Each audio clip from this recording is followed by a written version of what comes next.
Hey, let's for a moment, just so it's less awkward for those coming up, why don't you just stand up, put your hands together for a whole bunch of people coming to share testimony from this week. As they make their way to the stage. So good. So good.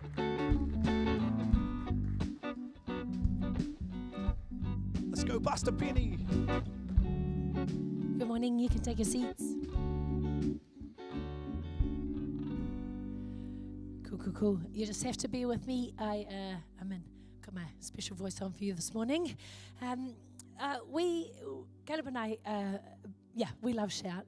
We've been going for many years. I think maybe this is our 17th Shout, which I don't know. I was just standing at Shout, and I had this moment of just reflecting on God's incredible goodness to us during that time, and just the moments that we have been able to just feel God speaking to us personally, or to me personally, but also just I guess the blessing of the lives that we've been able to be a part of.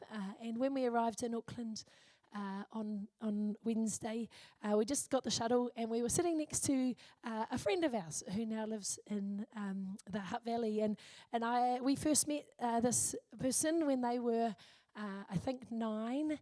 They came to youth, and for many years they were in youth. And I know a lot of you know Hini Moana. She's just an amazing, she's now 25, which makes me feel quite old.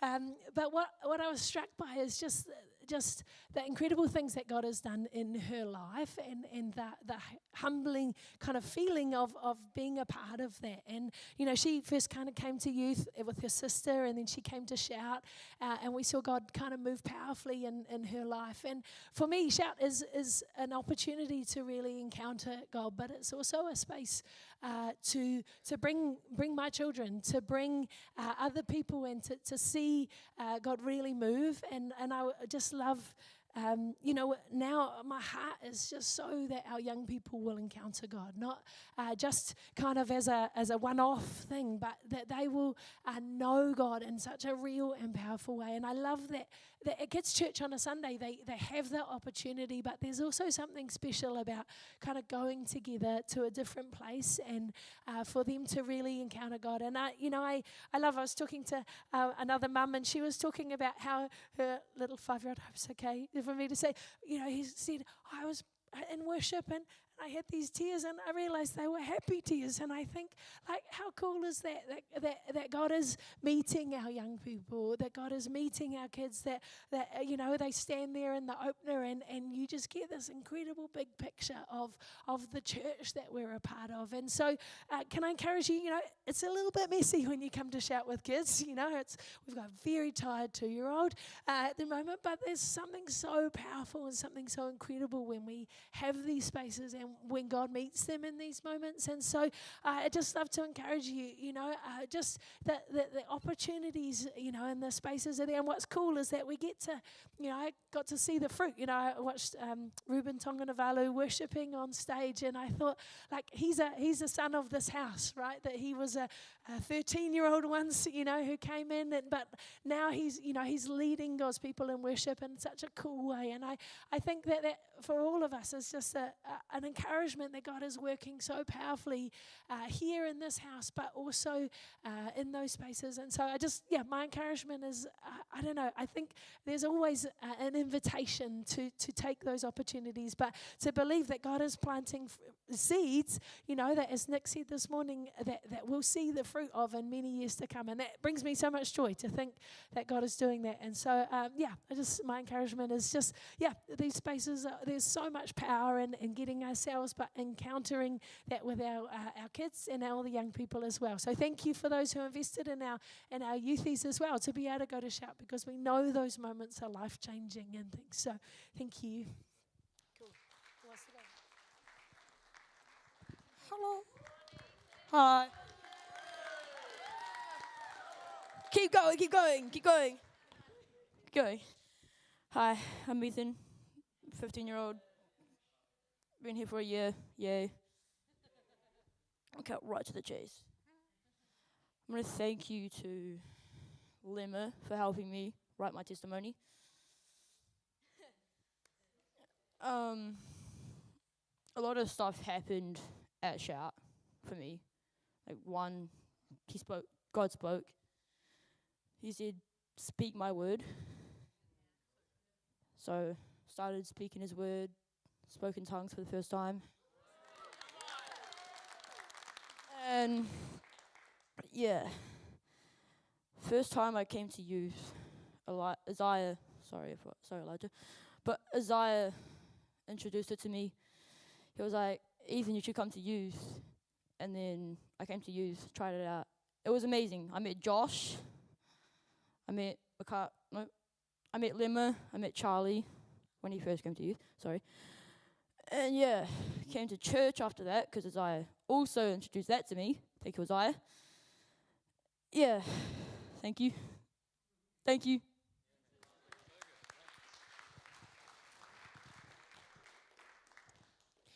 I should have written mine down, so we'll just see how this goes. Shout this year was different, to say the least. This is Emily, if you haven't met her. And she's 8 months old. So it was different. We were juggling parenthood and this. And so I went into Shout with zero expectations because I had no clue what I'd even get to see, what the parents' room was like, who I'd even be around, how many babies there'd even be. I tell you, there was like a church full of little kids. That's how many was there. You could just have a church of them.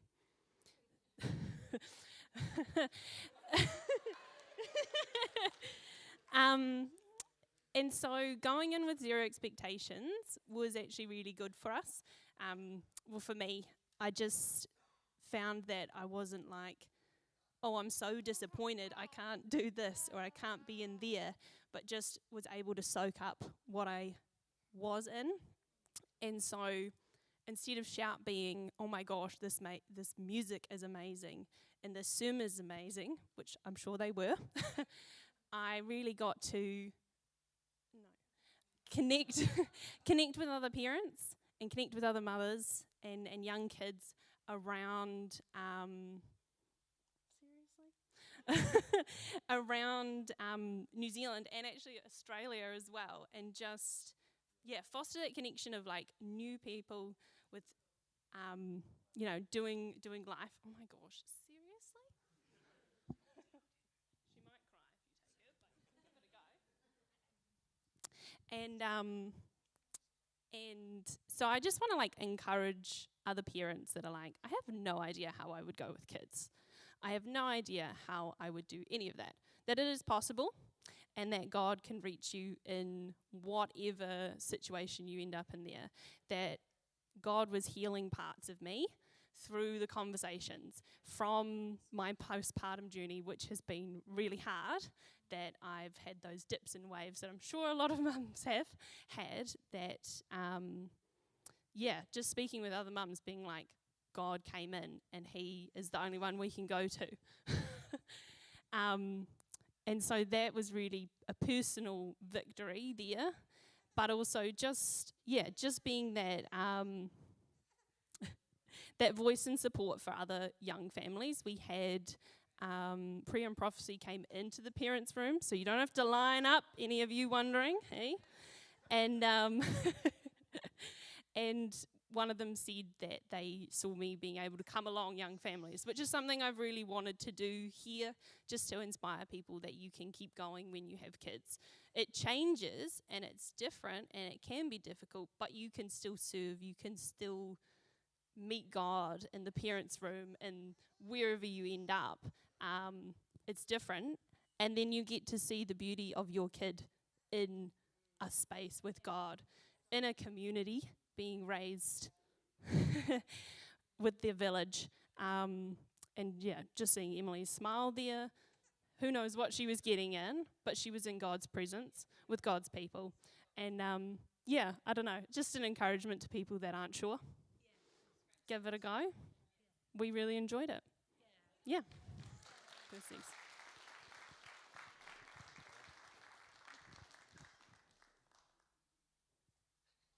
Good morning, church. How are you going? It's been 10 years since we've been to Shout.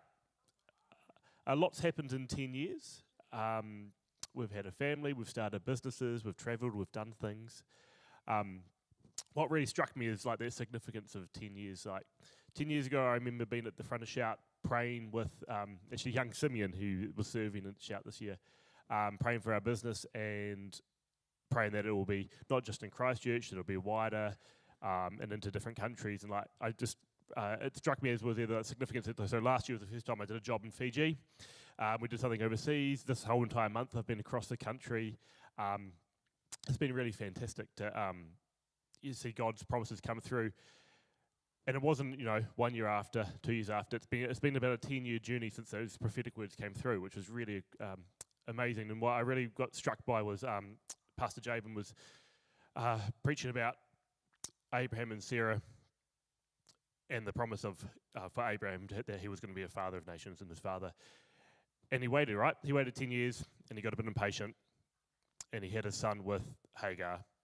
And in the flesh, the promise was fulfilled. He had a son, but it wasn't God's promise. It wasn't the promise fulfilled in the spirit.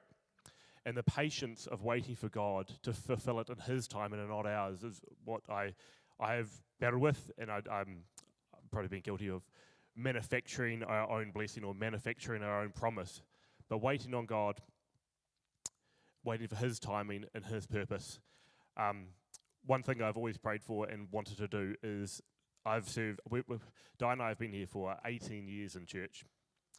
And I've served in worship team. I've spent a lot of time in production team, hosting. One thing I always wanted to do was serving kids. This year, in the last 2 years, we've just been serving the kids. And God's like, Pastor Byron placed on our heart on the last night, what's God burdening for you? What's burning in your heart that's burning in his heart? What burdens my heart is our kids. The world's coming for them, and we've got to get there first.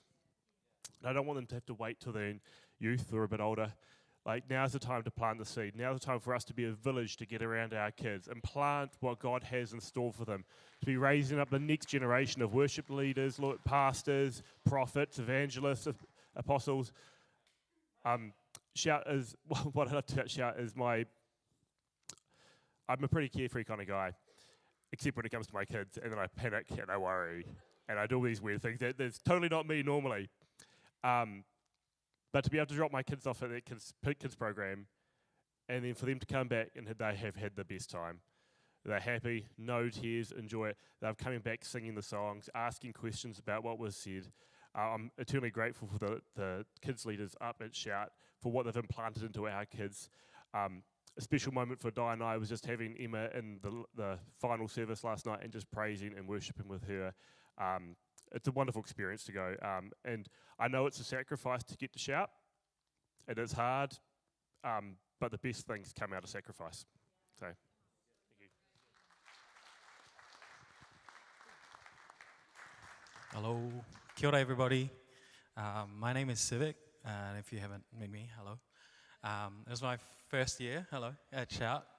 And it was super awesome, and as I was flying back yesterday morning, or late afternoon, I was like sitting, I had the window seat, and it was super cool, because I was like second row, and I was looking out, and you could see the mountains, and it's all snowing, and all the clouds, and I was listening to this worship song that I'd like to sing with you guys, if you want to with me, and I was just reminded by how big God is, but at the same time there was this voice that said that whatever I could offer seemed so insignificant, because how that view reminded me of how small I really am, which I know wasn't from God. So I was like, open up my Bible. I asked God, what are you trying to say? And suddenly I was hit with this heavy sadness, and I felt God shared his heart with me. And I don't have the full picture yet, but he led me to First Chronicles chapter 15, where David was preparing for the Ark of the Covenant to be delivered or put into the city of David. And that was their second attempt. And the first time they didn't quite do it right. And the whole passage, if you read it, it talks about how David prepared. He prepared the singers. He prepared the people who was going to carry the ark and the way that it was going to be carried. They had like 180 or just singers or whatever. So if you read that passage, and it talks about how he prepared, and I just feel like God was sharing with me during that time on the plane as I was crying. I don't know what the flight attendants thought. They were probably like, something's wrong with this guy. But anyway, I had my eyes framed on God. So God was just saying to me that whatever your worship looks like, I want it. Whether it's singing, whether it's serving in kids, whether it's greeting people at the door, whether it's doing the work that you're called to do, is what was kind of touched on at Shout too. And today I just want you guys to, if you could stand to your feet, we can worship together and share you this song. Thank you.